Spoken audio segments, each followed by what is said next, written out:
부러운 그 밤에 꺼진했던 조각들이 난 Hey guys, welcome back to my channel. আমি সৃজিতা। তো তোমরা থাম্বনেল দেখে বুঝেই গেছো যে আমি কোথায় যাচ্ছি। তবুও তোমাদের বলে দিই আমি আলিপুর মিউজিয়ামে যাচ্ছি। তো এখন বেশি কথা বলবো না, ঝটপট রেডি হয়ে গিয়ে তোমাদের সাথে দেখা হচ্ছে। সো গাইস ফাইনালি বেরিয়ে পড়েছি। এখন আমার বন্ধুরাও যেত আমার সাথে, কিন্তু ওদের একটা সামান্য কাজ পড়ে গেছে বলে ওই জন্য যেতে পারিনি। তো নেক্সট ভিডিওতে তোমরা অবশ্যই দেখতে পাবে আমার বন্ধুদের। ঢুলে ঢুলে কোনো রকম মেন রোড অবধি আসতে পেরেছি। এবার চলো বাসে ওঠা যায়।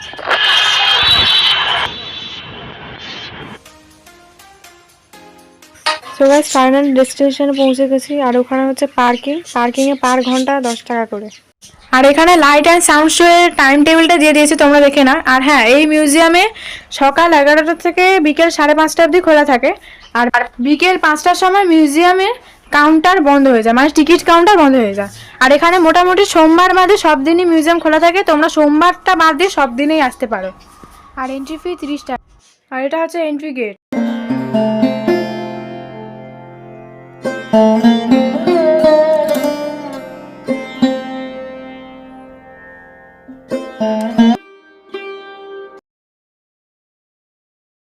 এই হচ্ছে সেই ফাঁসির মঞ্চ যেখানে শহীদ হয়েছে কত বীর। আর এই যে ফাঁসির মঞ্চটি তোমরা দেখতে পাচ্ছ, এখানেই ফাঁসি দেওয়া হতো স্বাধীনতা সংগ্রামীদের। 30 মিনিট ধরে ফাঁসির দড়িতে ঝুলিয়ে রাখা হতো। আর নিচের যে টানেলটা তোমরা দেখতে পাচ্ছ, এখানে কিন্তু বডিটা ফেলে রাখা হতো। তারপর ইংরেজ সাহেবরা ডিসাইড করতো মৃত আছে কি জীবিত। তারপর যদি কেউ জীবিত থাকতো তাহলে এই যে পোস্টমর্টম রুমটা তোমরা দেখতে পাচ্ছ, এই বেঞ্চের মধ্যে পায়ের শিরা হাতের শিরা কেটে রাখা হতো। আর এখান থেকে অন্যান্য আসামিদের ফাঁসির সেই ভয়ানক দৃশ্যগুলো দেখতে দেওয়া হতো। যতক্ষণ না ফাঁসি হতো ওনারা এই জানলাগুলো থেকেই দেখতেন। আর শুধু ভাবো কতটা যন্ত্রণা তারা ভোগ করে গেছেন। আর এই ফাঁসি দেখতে দেওয়ার একটাই কারণ, যাতে অন্যান্য আসামিরা ভয় পেয়ে ইংরেজদের সব কথা শুনতে বাধ্য হয়। এই ফাঁসির মঞ্চে শেষ ফাঁসি হয় 2004 সালে ধনঞ্জয় চ্যাটার্জি। এরপর চলে যাওয়া যাক ডিটেনশন সেলে। সবার আগে বলে দিই ডিটেনশন সেল কি। ডিটেনশন সেল হলো সেই সেলগুলো যেখানে ফাঁসির আগের দিন আসামিদের রাখা হতো। আর এই আসামিদের শেষ ইচ্ছে জিজ্ঞেস করা হতো, আর তাদের পছন্দের খাবার খেতে দেওয়া হতো। আর আমাদের স্বাধীনতা সংগ্রামীরা গীতা পাঠ করতেন। এরপর জেনে নেওয়া যাক কোন কোন স্বাধীনতা সংগ্রামীরা এই ফাঁসির মঞ্চে শহীদ হয়েছেন। আর এই যে তোমরা সেলগুলো দেখতে পাচ্ছ, এখানে ছিলেন আমাদের সভাপ্রিয় নেতাজি, ডক্টর বিধানচন্দ্র রায়, চিত্তরঞ্জন দাস, যতীন্দ্রমোহন সেনগুপ্ত। চলো প্রথমেই যাওয়া যাক ডক্টর বিধানচন্দ্র রায়ের কক্ষে। দেখতেই পাচ্ছ এখানে ওনার মূর্তি নির্মাণ করা রয়েছে। তিনি হিতপূর্বে আমাদের মুখ্যমন্ত্রী ছিলেন। উনি এই সেলে 5ই সেপ্টেম্বর 1930 থেকে 16ই জানুয়ারি 1931 সালে, মানে 5 মাস এই কারাকক্ষে বন্দী ছিলেন। এবার আমরা যাব নেতাজি কক্ষে। এই সেই কক্ষ যেখানে নেতাজি 8 মাস বন্দী ছিলেন, 23শে জানুয়ারি 1930 থেকে 23শে সেপ্টেম্বর 1930 পর্যন্ত। শুধু ভাবো একবার, যেই দিনটা আমরা নেতাজি সুভাষচন্দ্র বসুর জন্মদিন পালন করি, তিনি এই দিনেও এই কারাকক্ষে বন্দী ছিলেন। আলিপুর সেন্ট্রাল জেলে সশ্রম কারাদণ্ডে দণ্ডিত কয়েদিদের কী কী কাজ করতে হতো তারই উদাহরণ এই চরকার কাঠামোটি। আর এটাতে টয়লেট করার জায়গা, রান্নার উনুন এটা।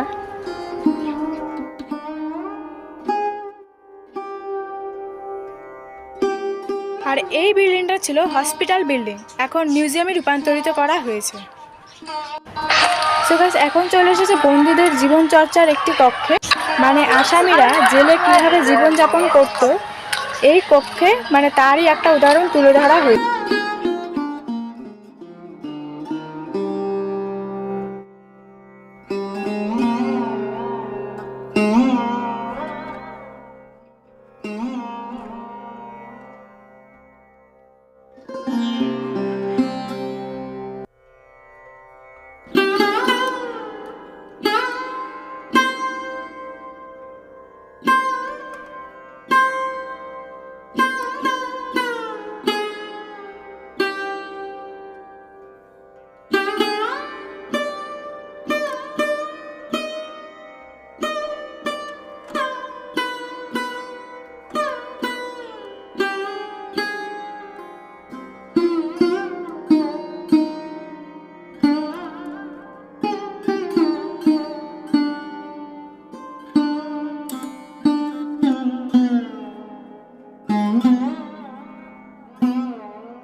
সো গাইস, এবার আমরা যাব নজরুল কক্ষে।